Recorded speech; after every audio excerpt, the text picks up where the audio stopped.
On June the 24th, 1815, Napoleon, Emperor of the French, perhaps the most powerful man that this world has witnessed, stood in this very room, the library of Malmaison, 9 miles west of Paris.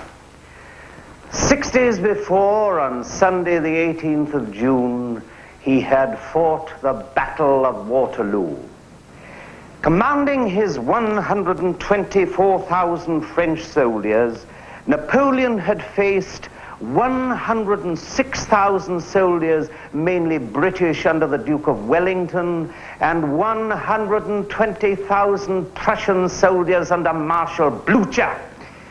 In spite of being so grossly outnumbered, as evening came to that dreadful battlefield, Napoleon was in the ascendancy. And then, as a battalion of Belgians and 5 battalions of Dutchmen joined the attack against the French, the bloody gamble veered away from Napoleon. As the old Imperial Guard of France died around him, they shouted, "Long live the Emperor!" Napoleon sat on his horse and the bullets rained about him. It is said that his face was wet with tears. But the British military leader, the Duke of Wellington, was not gloating. With chilling coolness, he said of the Battle of Waterloo, "It has been a damn serious business. Blucher and I have lost 30,000 men. It was a near-run thing." Yes, it was touch and go. And the fate of Europe hung in the balance. The question really was, who would dictate how the world was to be run? The reforming genius of Napoleon, or the joint self-interests of the old reactionary regimes of Britain, Russia, Austria, Prussia, etc., etc., etc. And of course, England and her allies, God help them, planned to put Louis XVIII back on the French throne. Napoleon withdrew from the battlefield of Waterloo, and he looked much older than his 46 years. He was so fatigued that young General Gourgaud helped to hold him upright on his horse. As the great oligarchic powers of Europe invaded French soil, the Emperor Napoleon communicated with this National Assembly of France.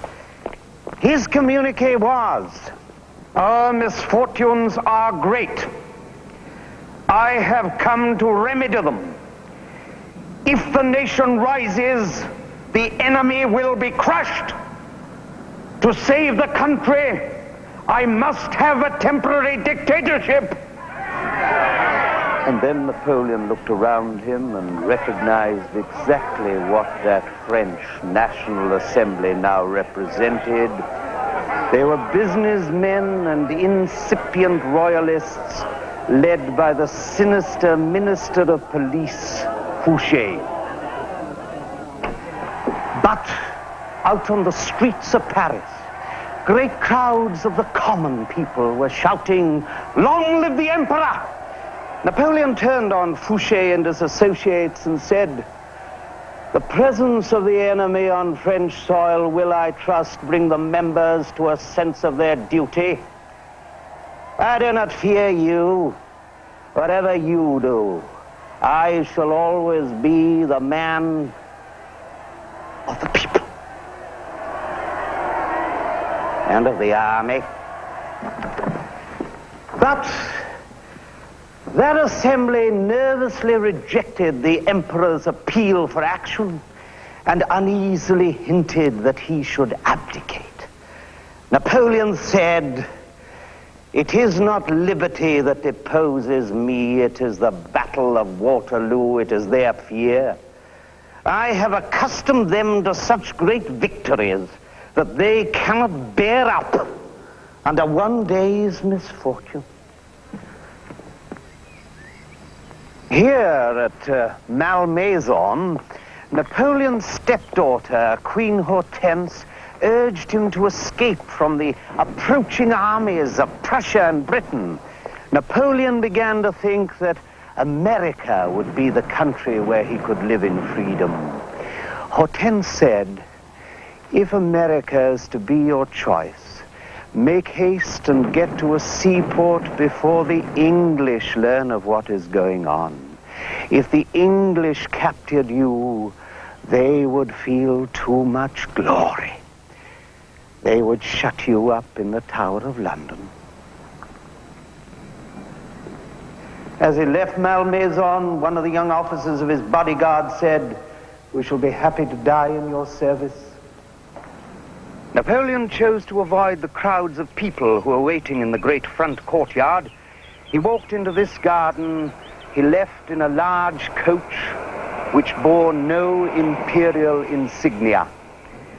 Napoleon and his entourage journeyed southwestward towards the port of Rochefort. Most of the journey he was profoundly silent. He attempted to hide his presence. When he was recognized, the people cheered and shouted, "Long live the Emperor!" You hear? Those are not the men whom I loaded with riches.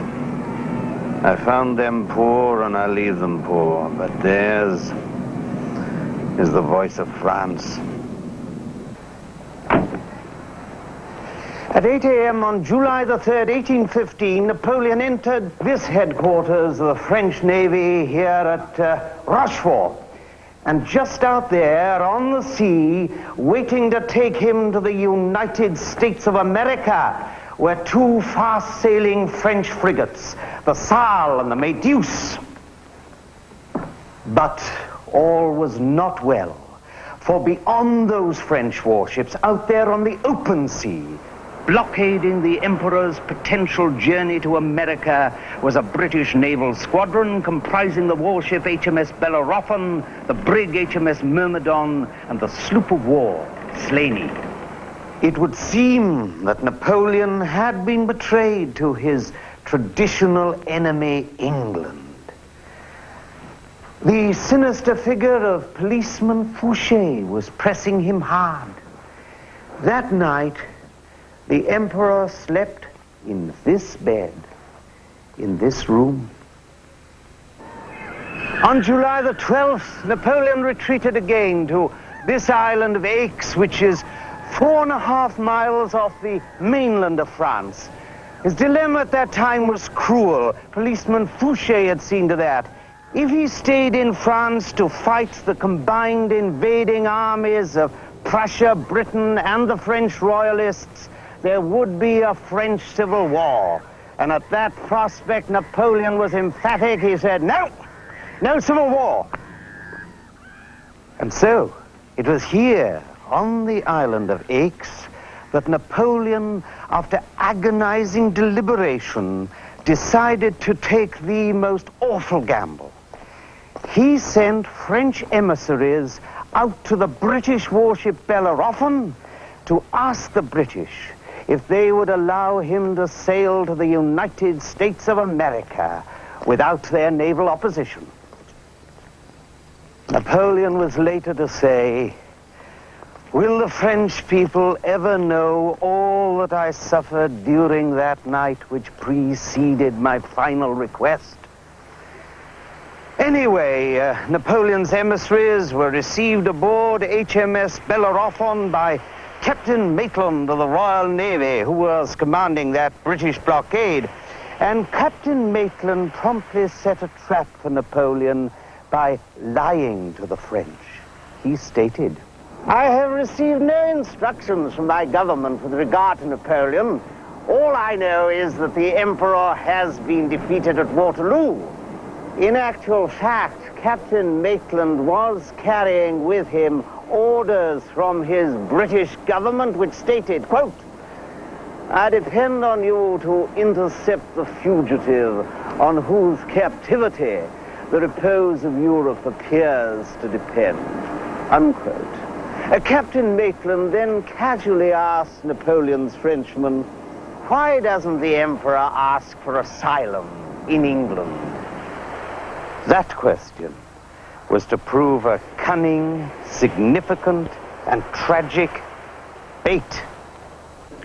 Napoleon, here in this house on the island of Aix, painfully considered his diminishing options, and he finally decided to risk accepting Captain Maitland's invitation to seek asylum in England. Napoleon then composed a letter in this room to the Prince Regent of Britain. Your Royal Highness, in view of the factions that divide my country and of the enmity of the greatest powers in Europe, I have ended my political career, and I am coming like Themistocles to seat myself on the hearthstone of the British people. I put myself under the protection of your Royal Highness as of the most powerful, the most trustworthy, and the most generous of my enemies. Napoleon, July the 13th, 1815. On the following day, Napoleon left this house in the early hours of the morning, having put on the simple uniform of a colonel of the guard, and boarding a longboat was rowed towards the British warship Bellerophon. The Emperor climbed onto an ammunition box and produced his field glass, which he had used at the Battle of Austerlitz, where he had smashed the combined armies of Austria and Russia. And through this famous field glass, he peered at the British ship. The Emperor boarded the Bellerophon. He walked onto the quarterdeck where the British officers were waiting, and Napoleon raised his famous cocked hat and said to Captain Maitland, "Commander, I have come to place myself under the protection of your prince and your law."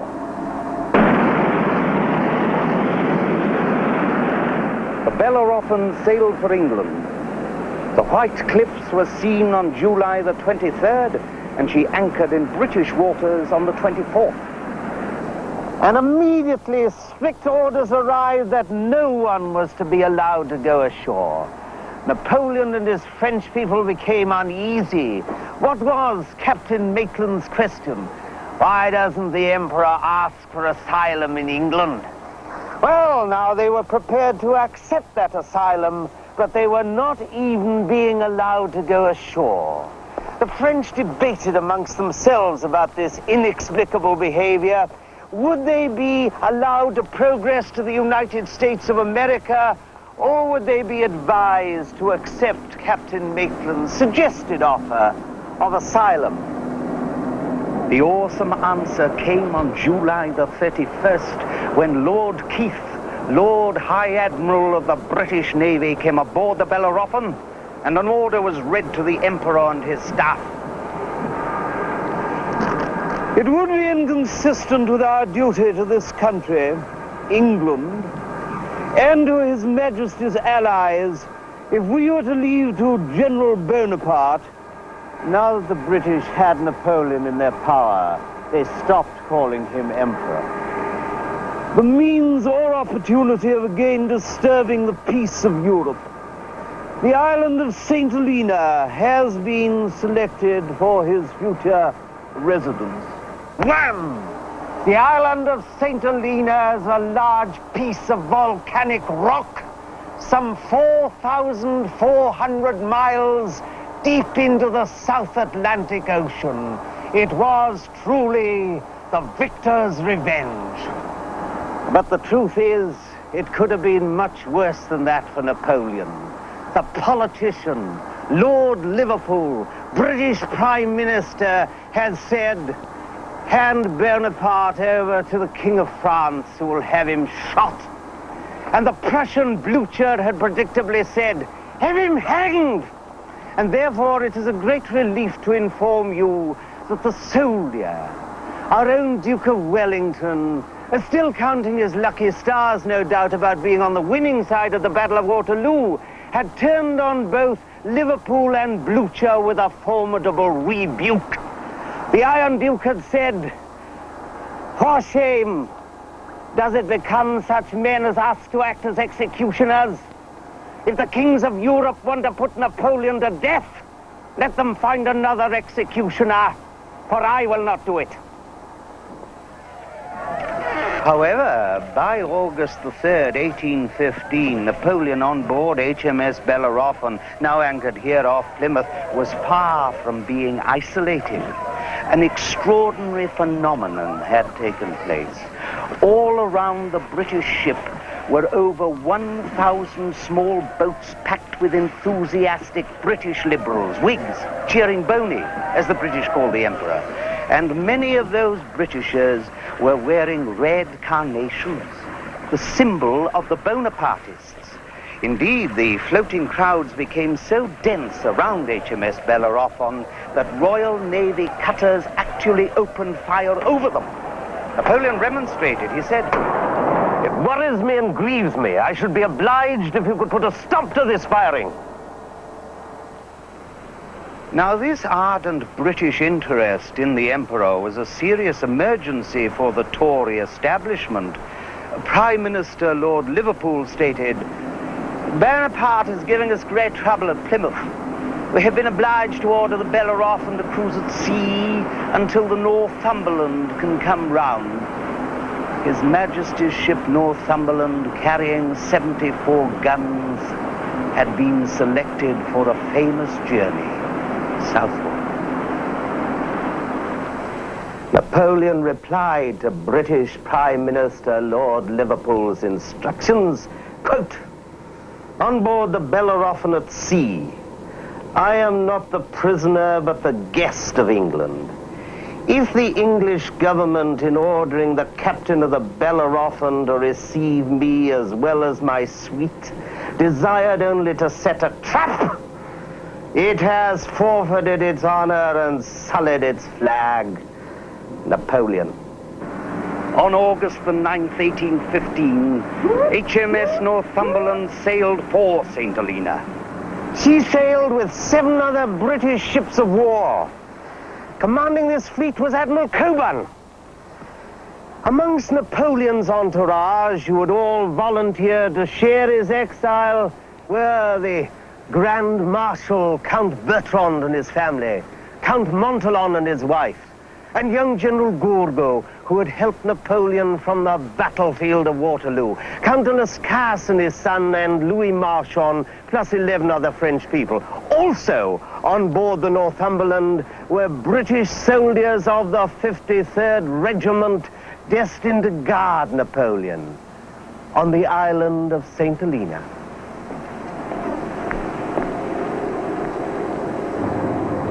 The Emperor began to organize a routine for himself on the voyage. He played chess with General Gourgaud, Grand Marshal Bertrand, and with Count Montholon.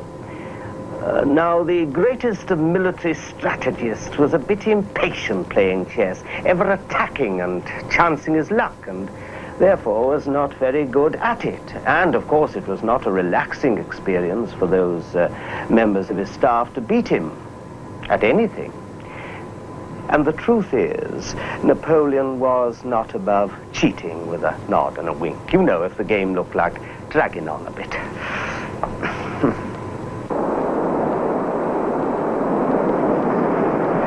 After dinner, the Emperor would walk the deck with his Frenchmen, and sometimes with Admiral Cockburn. He would ask that distinguished British sailor incessant questions about navigation and about the British Royal Navy. The Emperor's mind often turned to the Battle of Waterloo, and then he would repeat, seemingly to himself, "Oh, if I could do it over again, if only I could do it over again."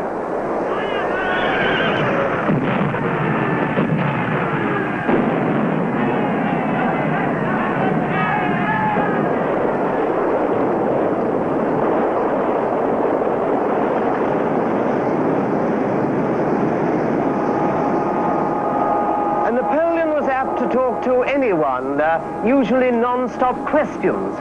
One day, he got into conversation with the ship's quartermaster, a non-commissioned officer. This sailor was responsible for assisting in the navigation of the ship, but for reasons of class, must remain below the commissioned rank. At the end of the conversation, Napoleon looked at the honest British face and said, "Come and dine with me tomorrow." The quartermaster was forced to say, "Sir, the admiral and the captain will not want me to sit at their table." Napoleon replied, "Well, if they don't like it, so much the worse for them. You'll dine with me in my cabin." But I'm glad to tell you that Admiral Cockburn was worthy of the Emperor's challenge. He said, anyone who is invited by the general, meaning Napoleon, to his table is by that very fact exempted from the rules. Of course, from that day onwards, there was no doubting the adulatory support which the sailors of HMS Northumberland and the soldiers of the 53rd Regiment offered to the Emperor. Indeed, Admiral Cockburn thought it advisable from that date to post a sentry outside Napoleon's cabin. Was there a whiff of mutiny in the air? And suddenly, all the books in the ship's library which were critical of Napoleon disappeared. Overboard, it is presumed, and it was not the French who did it. On Saturday, the 14th of October, 1815, a sailor perched high on the mainmast shouted, "Land!"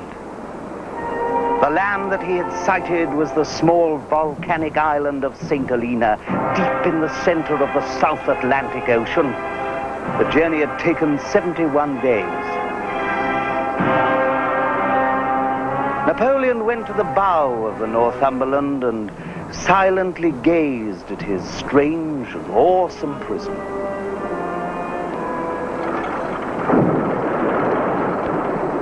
And then, without a word, returned to his cabin.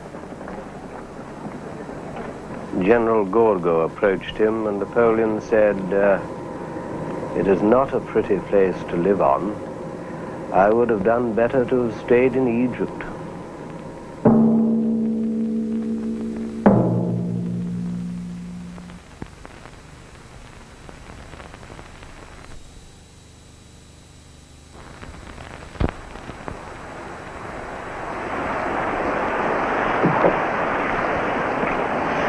On October the 17th, Napoleon was rowed ashore.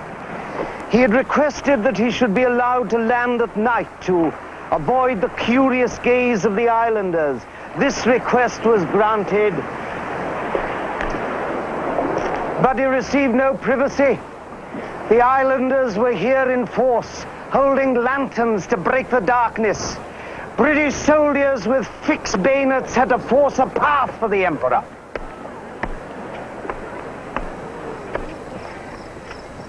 He was taken to a boarding house in this main street of the port of Jamestown, which is the only town on the island. Napoleon said to General Gourgaud, "You must be beginning to believe what I told you about the English.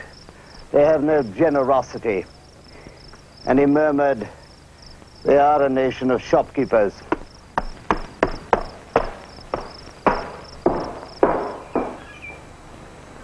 Admiral Cockburn informed the Emperor that his future residence was to be on the high plateau of Longwood in, quote, "beautiful situation that could be made even more attractive," unquote. The French were not impressed. Indeed, they were heavily dubious. All around, they observed astonishing precautions to contain Napoleon.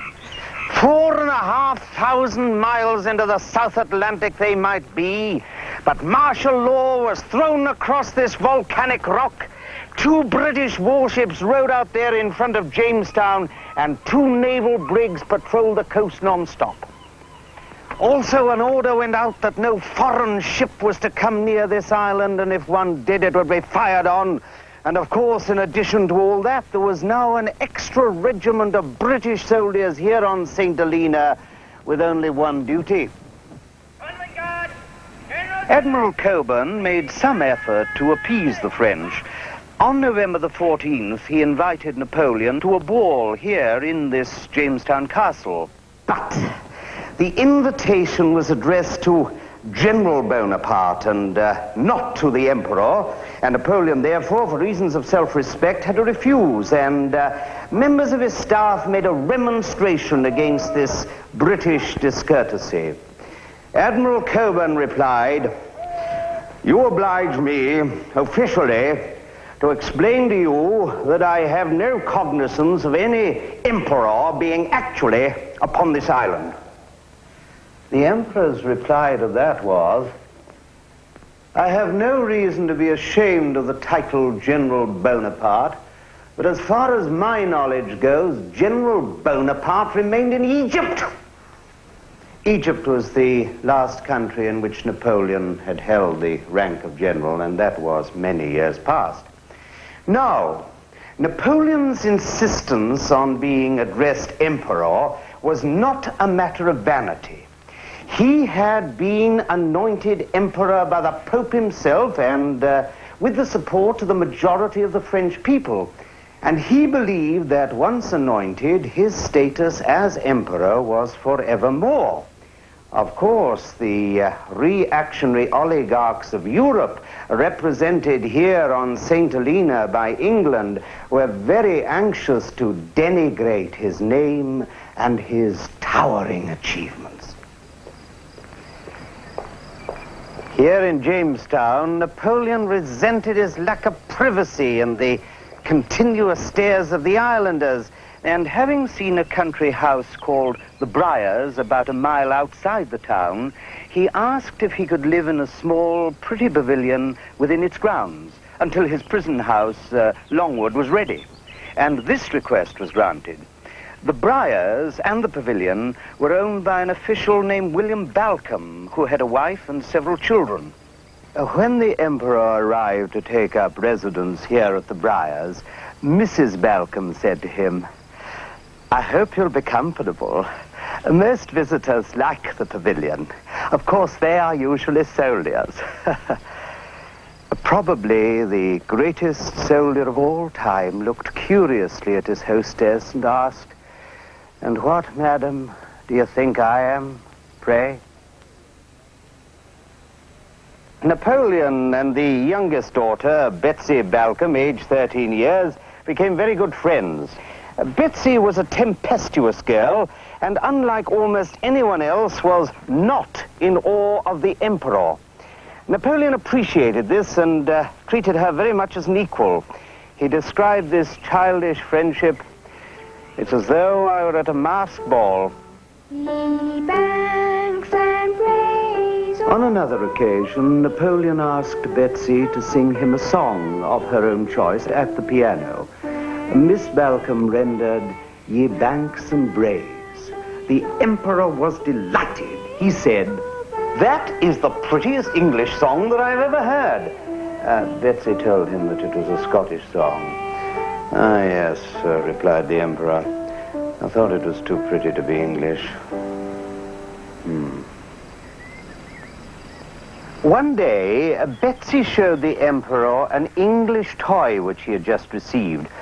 The English toy represented the figure of Napoleon climbing a ladder, and on each rung of the ladder was printed the name of a country which he had conquered.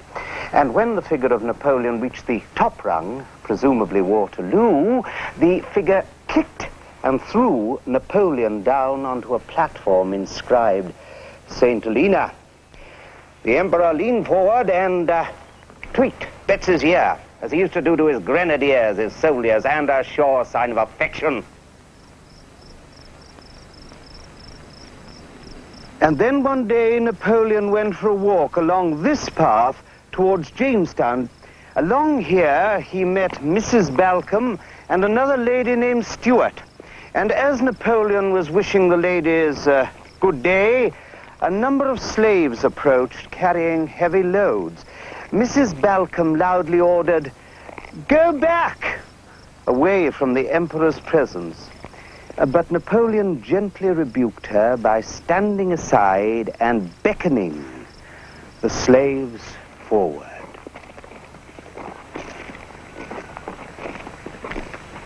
He then said to Mrs. Balcom, "Respect the burden, madam. Definitely a voice from revolutionary France."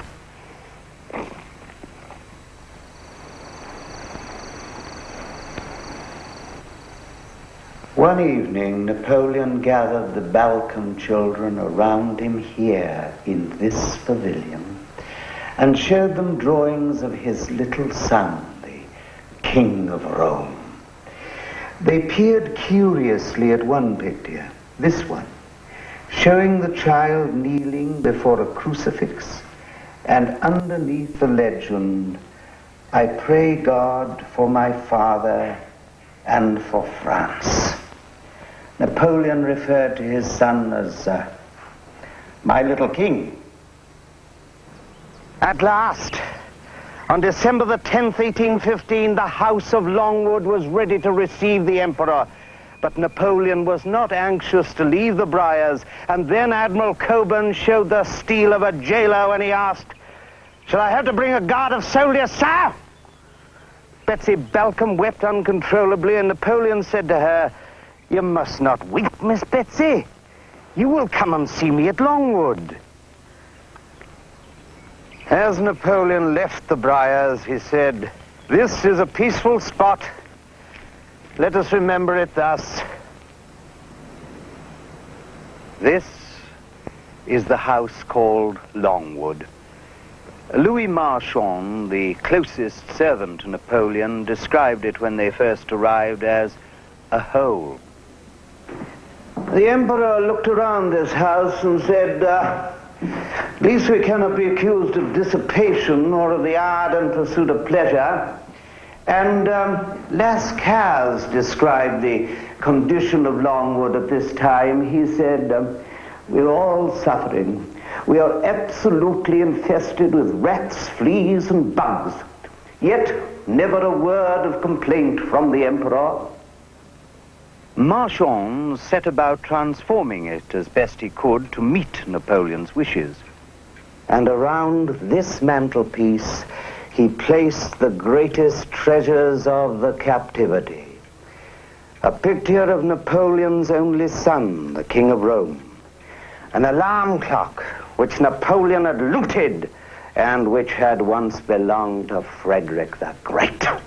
And at the foot of that famous campaign bed of Austerlitz, Napoleon placed a portrait of his second wife, the Empress Marie-Louise, with their son in her arms.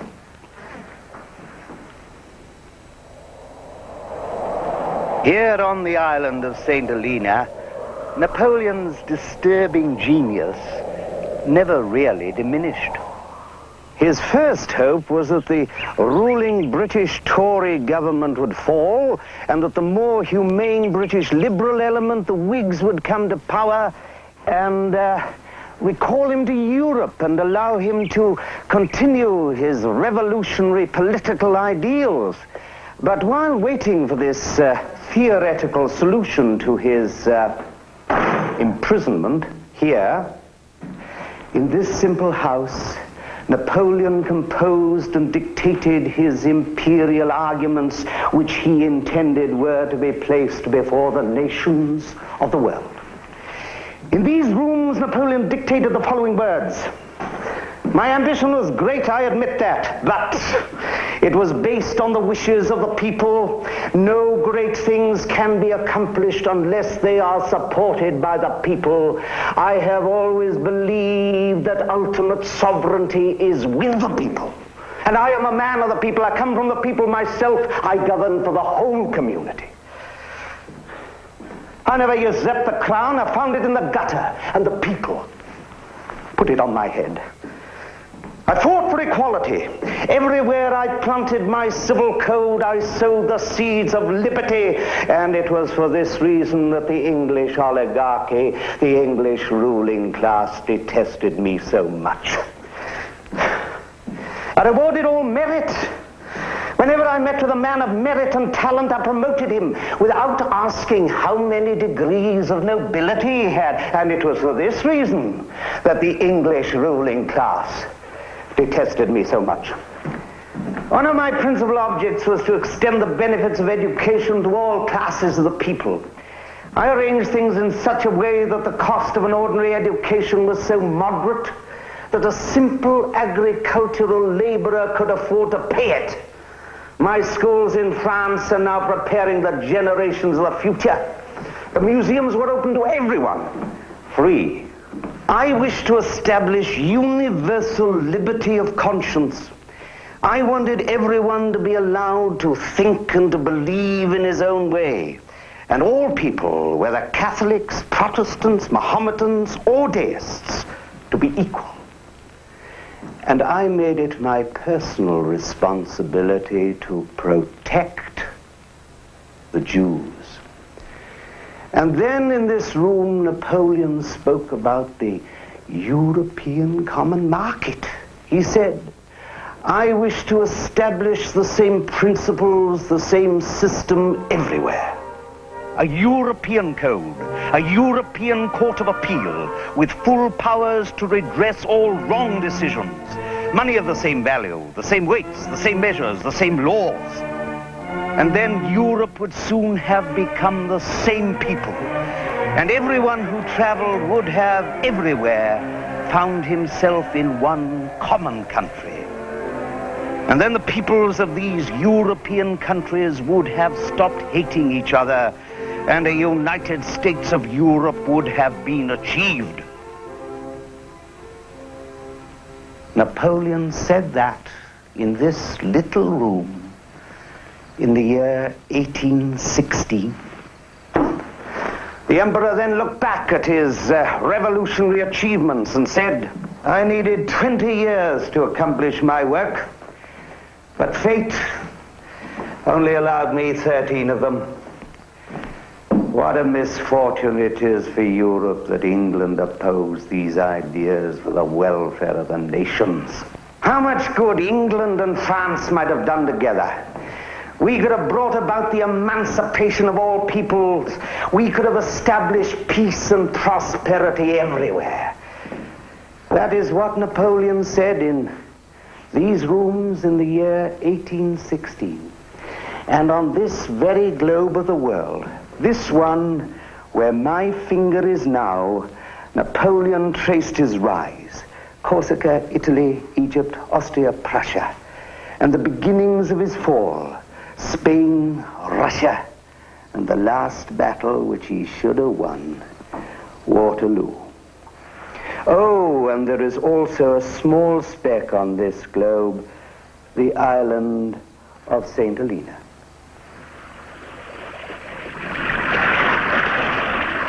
Now, the British government had appointed a special governor, Sir Hudson Lowe, to be responsible for guarding Napoleon on St Helena.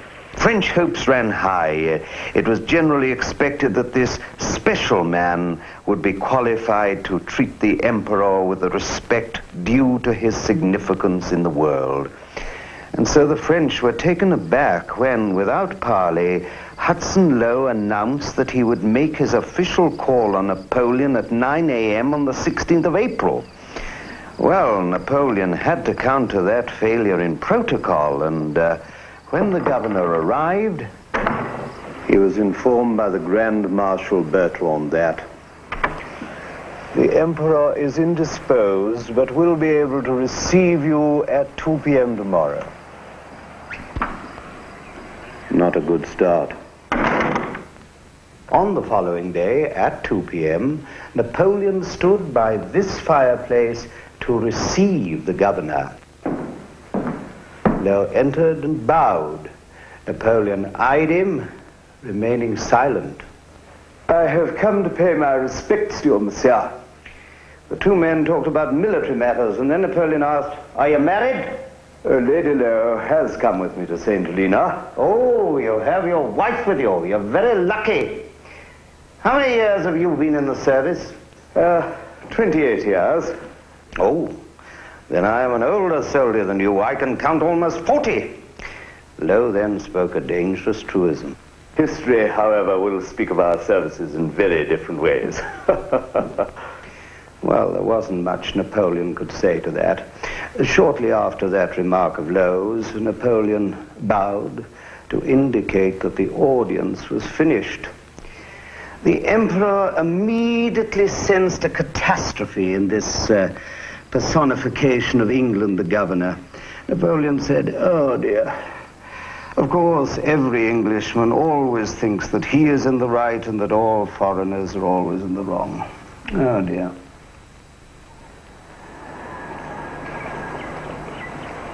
Two weeks later, Hudson Lowe visited Napoleon again. Immediately, the emperor fixed the governor with his imperial eyes and questioned Britain's legal and ethical right to hold him as a prisoner. Napoleon said, "I am not a prisoner of war, and therefore I cannot submit to the regulations required in such a situation. I am placed in your power only by the most wretched breach of confidence on the part of your government. And let me say, it takes courage to kill a man, but it is cowardice to imprison him here and let him die. This island is too small for me. Once I rode a grey charger 120 miles in one day to visit my mother when she was dangerously ill. Let them send me a coffin, 2 bullets in the head, that's what I need, I'm a soldier. But they put me ashore here like a convict of Botany Bay. Proclamations forbid the inhabitants to speak to me, and now they open my letters." Hudson Lowe spoke of his orders from England. Indeed, his reply was slightly comical, but very true. He said, Of course, this is what happens when they issue orders so far away regarding a person they do not know. And then Napoleon reiterated his vitally important status point. He said, "Oh, and I am not General Bonaparte. I am the Emperor Napoleon." Sir, I did not come here to receive a lesson. That's no proof that you don't need one. And sir, shall I tell you the truth? I believe that you have received orders to do away with me. Yes, to kill me.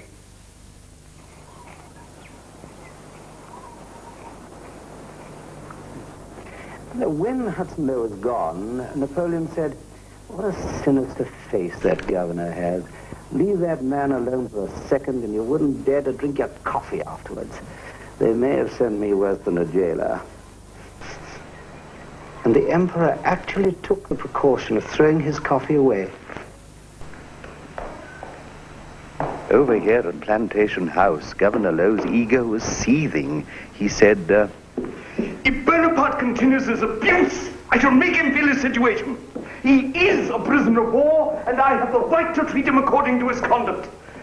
I consider Ali Pasha to be a much more respectable scoundrel than Bonaparte. On the 17th and 18th of June, 2 ships arrived at St Helena, carrying 3 commissioners of the Allied European powers. Napoleon watched the ships arrive through his telescope.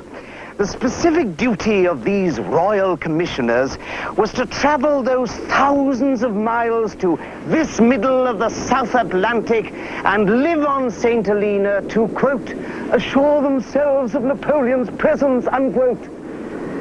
Their mission was meant to give peace of mind to the mighty nations. There was Count Balmain representing Tsar Alexander of Russia, Baron Stürmer representing the Emperor of Austria, and the Marquis de Montchenu representing the new French King, Louis XVIII. Perhaps nothing can emphasize more the awesome size of Napoleon's spirit than the arrival of these imperial passive watchers on this volcanic rock at the end of the earth. Napoleon had hoped that these royal imperial commissioners from Europe would bring him messages from the world that he had once virtually ruled. The Emperor of Austria was the father of Napoleon's second wife, the Empress Marie-Louise, and therefore was Napoleon's father-in-law. Would there be a message from his wife or from his beloved son, the little King of Rome? Nothing. What about his close friend, the Tsar of Russia, who had called Napoleon my best friend? Nothing. Even Napoleon had to digest the rarity of friendship in adversity. Napoleon remembered that as the Tsar of Russia had once seized his hand, the great tragedian Talma had spoken the words of Voltaire. The friendship of a great man is a gift of the gods. Napoleon was to say, when I had strength and power, they intrigued for my patronage and the honor of alliance with me. They licked the dust under my feet. But now they oppress me in my old age. They take my wife and my child from me. Well, so much for kings and emperors.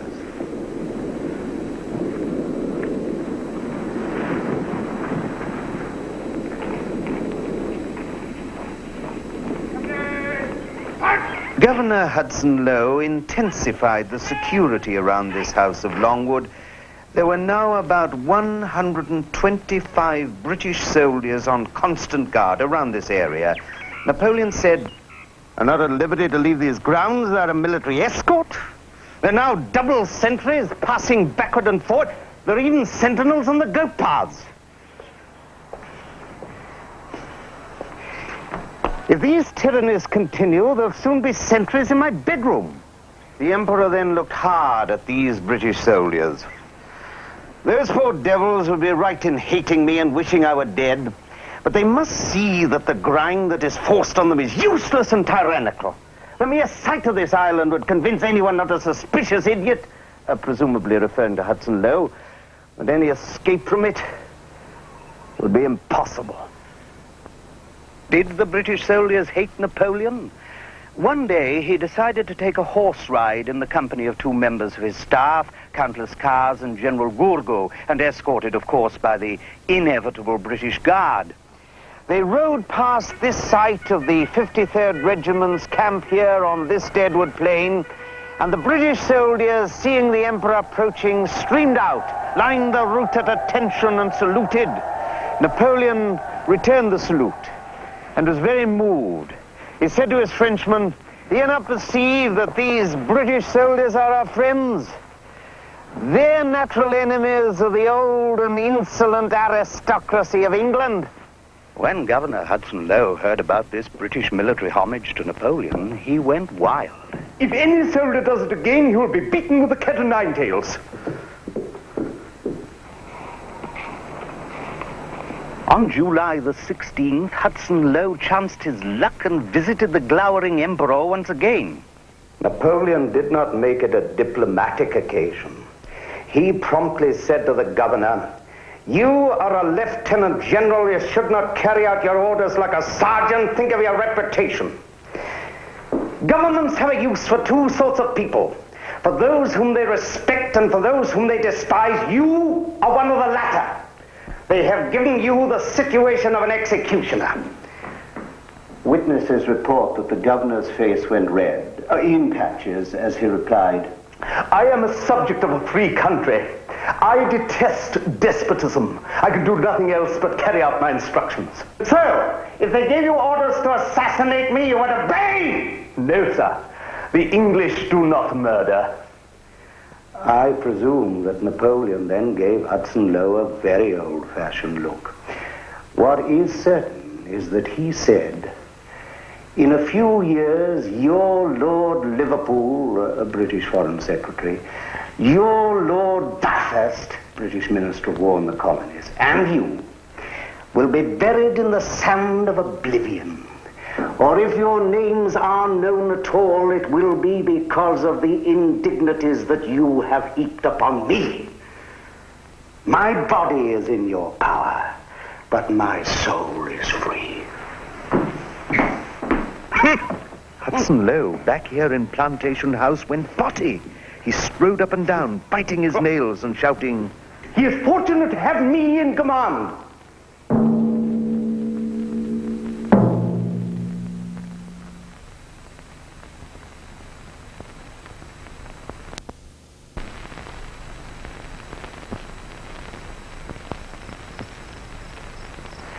Now, Napoleon's spirit was ever active and positive. Indeed, it was accustomed to roam across Europe. So this isolated, claustrophobic confinement began to take a physical toll. Countless Kars wrote in his diary, "The Emperor's health visibly declines, but never do we hear a complaint from him.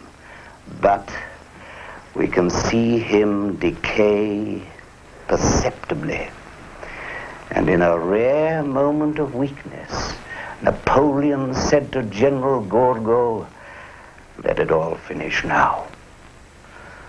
Do you think that when I lie awake at night, I do not have my bad moments? When I think of what I was and what I am now." On November the 25th, 1816, the Count de Lascars was arrested on the order of the governor. Lascars was caught trying to smuggle 2 letters which he had written to Europe, and one of those letters was addressed to Lucien Bonaparte, Napoleon's brother. On the strength of this discovery, Hudson Lowe had also seized all of Lascars's papers, including his diary, which faithfully recorded, pretty well, every word he had heard Napoleon utter. Napoleon uneasily questioned a member of his staff as to what exactly was in that diary, which, little doubt, Hudson Lowe was at that very moment reading. It says nothing of the governor. It says a great deal about him, sire. Well, does it repeat what I said, that he is a low courtier, and that his face is the meanest that I've ever seen? Yes, sire. Well, so it is.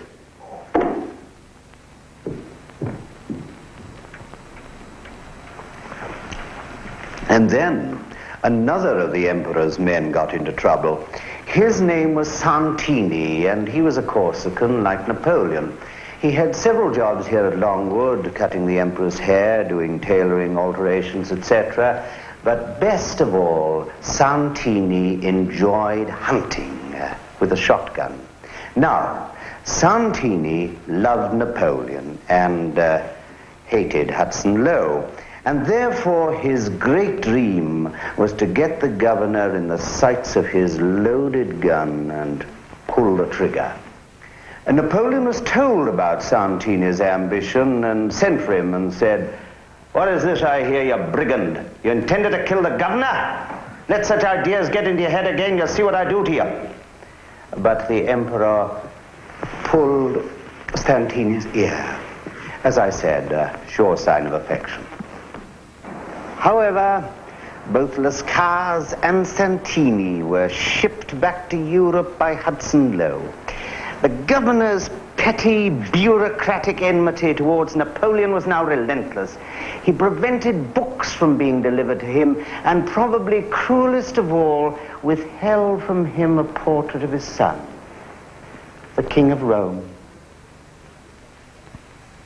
Napoleon gathered his depleted entourage around him and said, "We are but a handful in one small corner of the world, and all our consolation must be our regard for each other."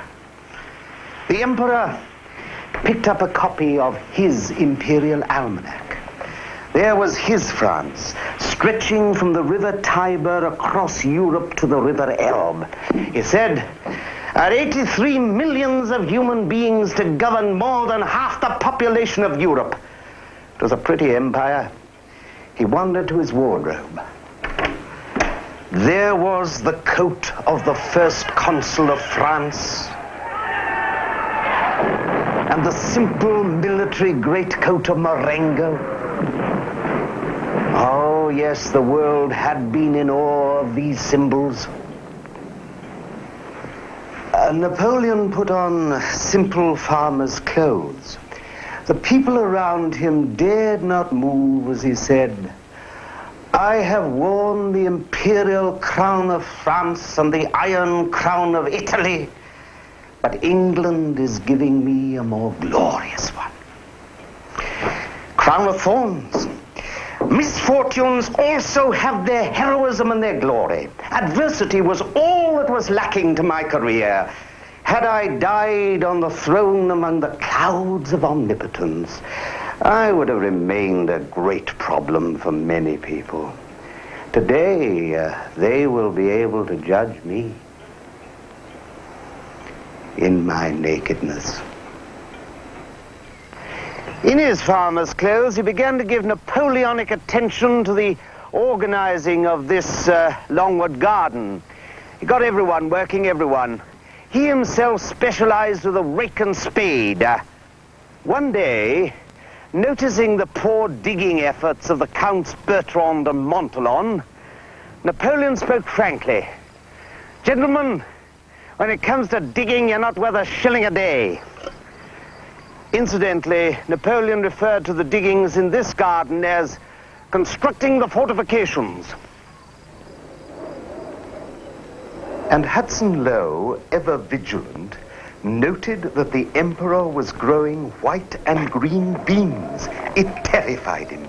Was there political significance, danger in the beans?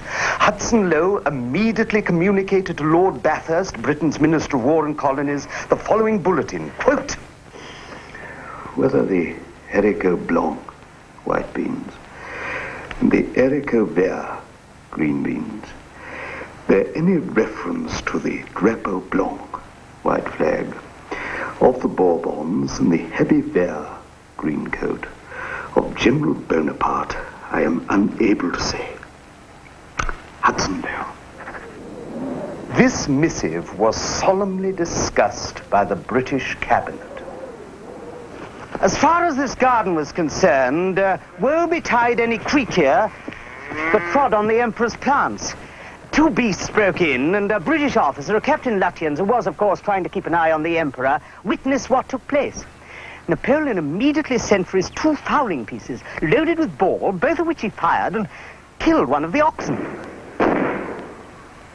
One evening, Napoleon sat here with his French people, and they discussed what had been the happiest event in the emperor's epic life. Madame de Montholon suggested, when you were first consul, General Gourgaud at your Majesty's marriage, and the Grand Marshal Bertrand on the birth of the King of Rome. But Napoleon, never direct, replied, I think it was a tilsit. There I was, victorious, dictating terms with emperors and kings dancing attendants around me. Or perhaps my victories in Italy. What enthusiasm, what shouts, long live the liberator! And that at 25 years old. From that day, I foresaw all that I might become. I could already see the world spinning under me, as though I were being swept along on the air. And Napoleon recognized the timing of his destiny, as he called his life. Here on this rock of St Helena, he stated, I found all the elements of the empire ready to hand, and the world was weary of disorder. But if I had not come, someone else would have done what I did. I say it again and again. A man is only a man. His talents are nothing if circumstances and public opinion are not with him. Nevertheless, here on this rock, Isolated from the rest of the world, Napoleon insisted that his mighty enemies in Europe could not prevent his achievements being recognized. He said, "They can whittle me down. They can suppress the facts of my life and mutilate them. But they will find it hard to obliterate those facts altogether. For I closed the yawning chasm of anarchy and transformed chaos into order. On what can they attack me without an historian being able to defend me? My despotism? The historian will show that the dictatorship was a crying necessity. Will they accuse me of being too fond of war? The historian will show that I was always attacked and that our enemies themselves forced me into it step by step. It is only the truth that hurts." Napoleon stopped speaking and stared in front of him.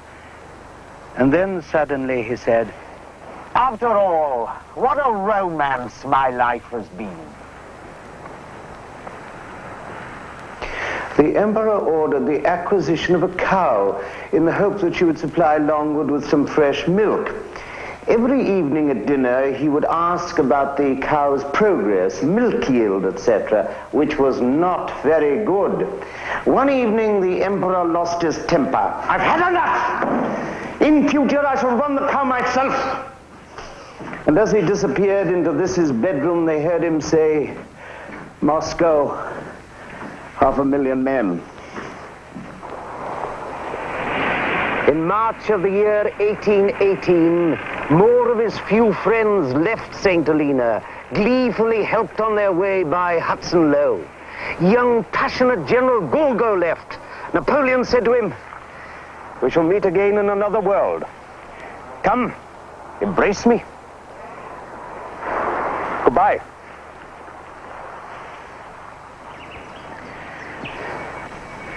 And then Hudson Lowe removed the Balcombe family from St Helena because of their friendship with Napoleon. Naughty little Betsy wept as she said goodbye to the emperor. Napoleon wiped away her tears and then gave her the handkerchief. He also gave the child a lock of his hair to remember him by.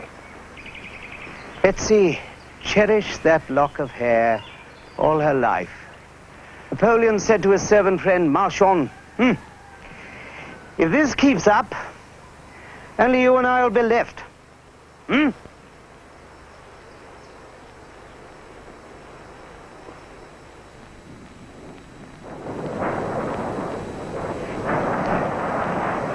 In terrible pain and cruelly trapped, Napoleon rejected the idea of suicide. He said, "It is cowardice to commit suicide. Of course, the English often kill themselves. But let's be fair, that's because of their damp climate." During November 1818, Napoleon's last fragile hope of escape from St Helena occurred. The rulers of Europe held an imperial conference, and they debated the ultimate fate of the man who lived on this rock. But there was little charity in that conference of royalty. They gave their imperial judgment. Napoleon represented, quote, "the power of the revolution concentrated in one individual. Napoleon was the prisoner of Europe," unquote. Bourbon France urged, "All our glasses must incessantly be trained on that rock." Napoleon stood here on this rock and reiterated his old conviction. Man is the same everywhere, on the summit of a rock, or within the walls of a palace. Man is always man. But the emperor was now very hard pressed. On the night of January the 17th, 1819, he suffered sudden physical deterioration, and during August, a severe illness of the liver, and now he was also suffering from cancer. He crept deep into Longwood, out of sight of the British. He said, "I cannot put my nose against the window pane without seeing redcoats. My ears are dinned by all the drums. I hear the challenges of the sentries. Could anything be more insulting to a soldier who is held prisoner? Nay!" Hudson Lowe's reply was to insist that the sick man, who was nursing the revolutionary pride of France, must be seen every day by a British soldier. Immediately the Emperor summoned what remained of his physical strength and ordered that all doors and windows were to be barricaded, and that an ample supply of loaded pistols, etc., were to be placed at the side of this his sickbed. He said, "I swear that I will stretch on the threshold anyone who is bold enough to cross that line." No one was bold enough to cross that line to carry out Governor Lowe's orders. In the darkness, the Emperor went on repeating Voltaire's verse, "But I must not hope to see Paris again. You see, I am going down to my grave. But I must not hope to see Paris again. You see, I am going down to my grave." On April the 13th, 1821, Napoleon sent for Count Montholon. He said, "Today I will dictate my last wishes." He then ordered Count Montholon to lock this bedroom door. The Emperor then firmly and quietly began to dictate. "I desire that my ashes repose on the banks of the Seine in the midst of the French people whom I have loved so dearly." Napoleon made his will with authority. He remembered each and every one who was close to him, ending, "And the residue is to be given to the wounded of Waterloo."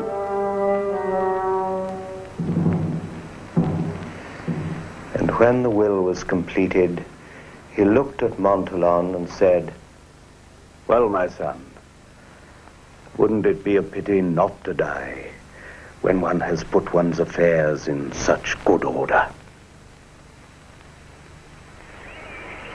As each single dawn arrived, Napoleon would now say, "Good morning, son. Good morning, my friend." At about 4 a.m. on the morning of April the 26th, 1821, Napoleon suddenly turned to Count Montholon, who was keeping vigil by this bedside. Napoleon said, "I have just seen my good Josephine, but she would not embrace me. She disappeared at the moment I was about to take her in my arms. She was seated there. She has not changed. She told me that we were about to meet again, never more to part. She assured me of that. Did you see her?" From this, his deathbed, Napoleon spoke a terrible prophecy. He said, "England will end like the mighty Republic of Venice. And as for me, dying on this ghastly rock, I bequeath the shame of my death to the royal family of England." He was brought to this larger room, and on May the 5th, lying on this his small military bed, in which he had slept on the eve of the Battle of Austerlitz, when the whole of Europe was brought close to his code of conduct, the Emperor Napoleon spoke his last words. They were, "My son, France, the army, Josephine." He died at 9 minutes to 6 on the evening of the 5th of May, 1821. His French people were around this bed.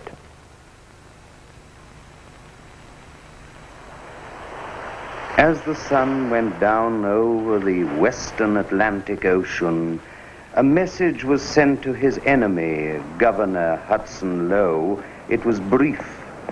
"He has this moment expired." At long last, Hudson Lowe was allowed to enter Longwood. He had with him the commissioner for Bourbon France, the Marquis de Montchenu. Napoleon's body lay on the bed of Austerlitz, covered with the simple greatcoat which he had worn at the Battle of Marengo. They looked at the face. Hudson Lowe did not speak of General or Bonaparte. He simply whispered, "Do you recognize him?" Montchenu whispered, "Yes, I recognize him." And then Hudson Lowe came to attention and saluted the corpse of Napoleon.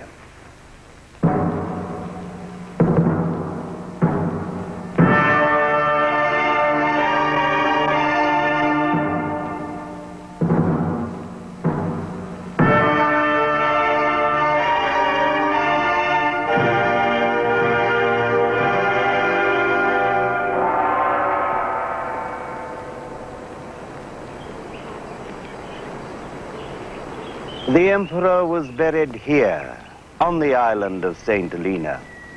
The French wanted a simple inscription on this tomb. They wanted Napoleon, born at Ajaccio, August the 15th, 1769, died at St Helena, May the 5th, 1821. But Hudson Lowe was not quite finished with the man.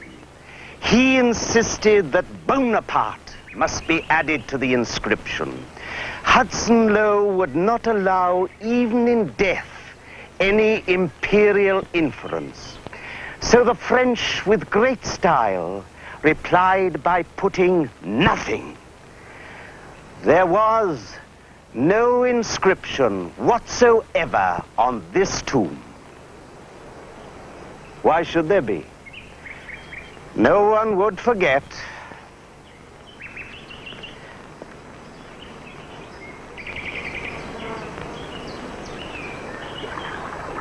"19 years later, at 3 p.m. on October the 7th, 1840, 2 French warships sighted the island of St Helena. They had come to carry the emperor home. Aboard were 3 elderly men, the good servant Marchand, the dashing General Gourgaud, and the Grand Marshal Bertrand.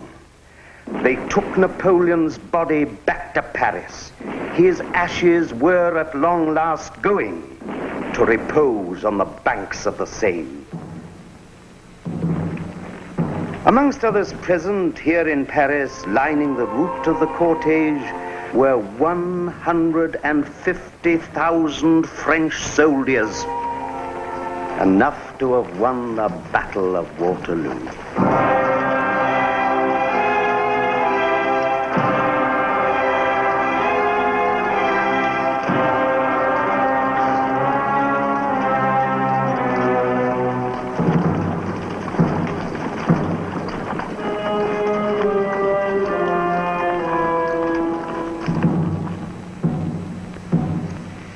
In Paris, the French have built another tomb for Napoleon, and here it is.